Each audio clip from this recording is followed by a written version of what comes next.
Hey guys, how's it going? Kripparrian here. Today we're going to give you guys another Top Decks of the Week episode. You guys loved the last one. In the last one we covered the best new decks on week 1.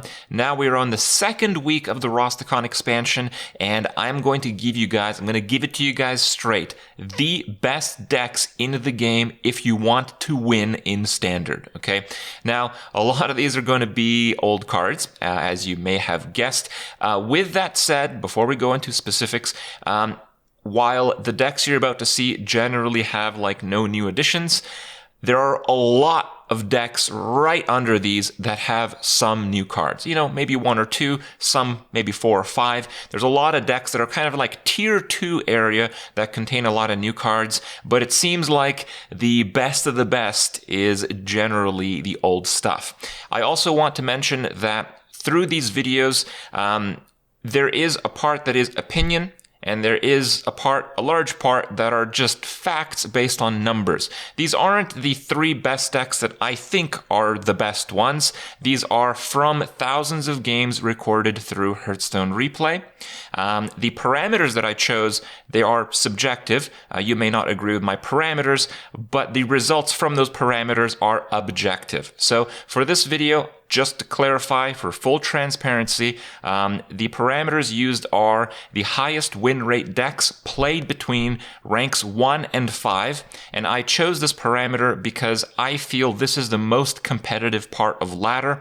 Yes, you might think Legend is more competitive, and in some aspects it is, but there are a lot of people at Legend who just get to Legend, then play a lot of meme garbage, and that skews the results, in my opinion, quite severely. Someone who's at like rank 3, their sole objective is to win in Hearthstone. And with that in mind, I think it is the fairest place to find the current highest win rate decks. So that's what it is, and here we go. The best deck in Rastakhan, and probably until the next Standard rotation, is Odd Paladin.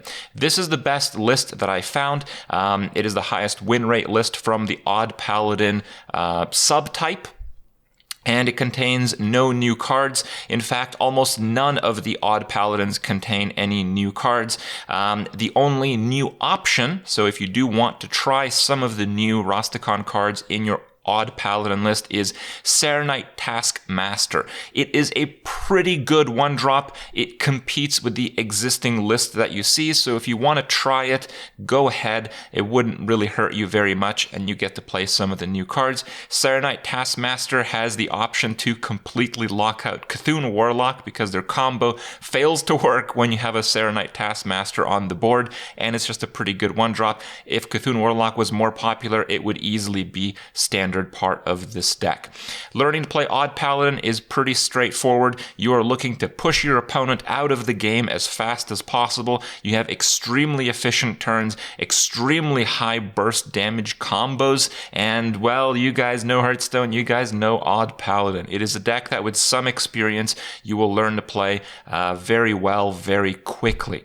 In terms of the mulligan guide, the best card to keep in your hand is the Corridor Creeper. That is the card you are looking for. It allows you, because you're playing like a swarm aggro deck, to push for a decently sized minion in the early few turns that is often unstoppable. Getting that board control and securing it is your prime objective playing Odd Paladin.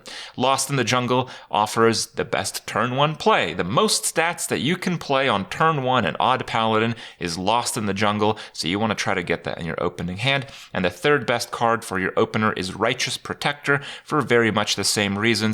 Very powerful, high-statted 1-drop. In terms of bad matchups, you're in luck. There really aren't any. The main strength of Odd Paladin is that nothing is great against Odd Paladin. For example, so the worst matchup for Odd Paladin is Token Druid.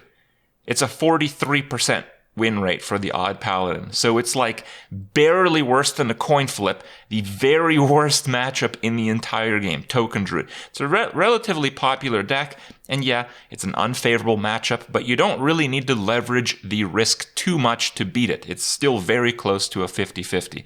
Then even Warlock, 44% win rate. second worst matchup, and the third worst matchup is Control Warlock at 45. And after that, there's almost nothing else. So Odd Paladin is really the deck to beat this expansion, and I would be blown away if it is ever dethroned until the standard cycle rotates on the very next expansion. The second best deck in the game right now is Even Paladin, kind of the opposite side of that. Even Paladin, though it has, kind of similar traits to Odd Paladin, where you play one of these consistent deck-oriented legendary minions from the Witchwood expansion. It's a completely different deck. Even Paladin does not play aggro. It is very much a mid-range deck. You have late-game win conditions through board clears. You have lots of buffs, lots of cool effects. The best Even Paladin deck list, as you see it, has once again 0 new cards. But with Even Paladin, the new options are actually very relevant. There are a lot of Even Paladins who are running Spirit of the Tiger, as there are a lot of spells in the deck, and it's a very threatening card. And there are a lot of Even Paladins running Mojo Master Zihi. And Mojo Master Zihi is a card I would actually recommend that you try out in your Even Paladin. If I would guess, I think there's a strong chance that in a week's time, maybe 2 weeks' time, the best version of Even Paladin will likely include Mojo Master Zihi, as there are a lot of players playing combo decks, and even though Mojo Master kind of screws with the Paladin deck that you're playing because you're not playing an aggro deck, the fact that you shut out combo is such a big plus that it is absolutely worth it if you have the card. When you're playing Even Paladin, you're looking for top 3 mulligan choices. Number 1 is Valenier. Valenier is a card that will cycle. It will always be your weapon of choice. And even though it's a 6-drop, remember, you're playing a mid-range deck. It's not the end of the world to keep a high mana cost card in your opening hand. Valenier is number 1 for your mulligan. Number 2 is Corpse Taker. The deck is centered around this card. That's why there's some odd additions in the deck you may not agree with. They are to fully satisfy every single requirement of Corpse Taker, which is why it's okay to keep it in your opening hand. In fact, it's basically ideal to keep it in your opening hand. And the third card that you want in your mulligan is the Wild Pyromancer. Wild Pyromancer is a powerful enough 2-drop if you're playing a more aggressive game, and it is the card that will allow you to efficiently clear boards constantly in the mid and late game. So the flexibility, the power level keeps it in the top 3 mulligan choices. Even Paladin is very similar to Odd Paladin in the matchups. There are very few bad matchups, and aside from the 3 I'm going to mention, there's really no other deck that does notably well against Even Paladin. The best deck against Even Paladin is Even Shaman at 36, so Even Shaman is very good against Even Paladin. Odd Warriors 39, so Odd Warrior is very good against Even Paladin. But then third bad matchup is Shutterwalk at 44. So after that, there's like nothing. After that, it's like coin flip territory. So Even Paladin is once again, much like Odd Paladin, an extremely difficult deck to counter, which is why I once again think it will not be dethroned from the top 3 anytime soon. Certainly not until the very next expansion is released. The third best deck in the game, good news, it's not Paladin. It is Deathrattle Hunter. Deathrattle Hunter, this is the best, highest win rate version of Deathrattle Hunter that I was able to find.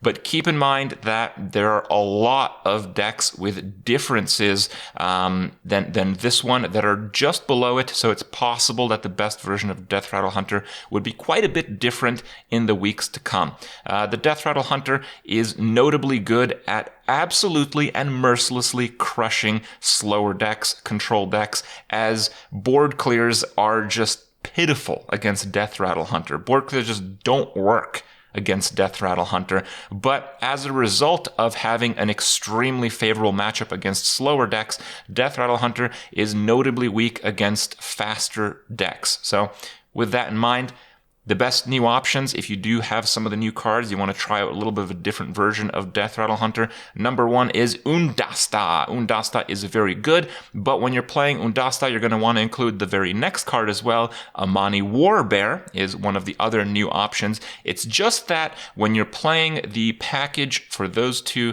and the Amani Warbear, you're not playing the exact same Deathrattle Hunter. And with that I mean is these cards are much better in the aggro matchup, but you're still unfavored in the aggro matchup, but they are notably worse in the control matchup. So the place that I see Deathrattle Hunter is if you're playing against a lot of control decks, just play the deck list that you see on the screen. This will crush control decks. If you're playing against a lot of aggro decks, rather than teching for like a Mani Warbear, it's probably just a better idea to play one of the two Paladin lists that we just talked about. The third new option, and yes, there's a third new option for Deathrattle Hunter, it's The Undertaker.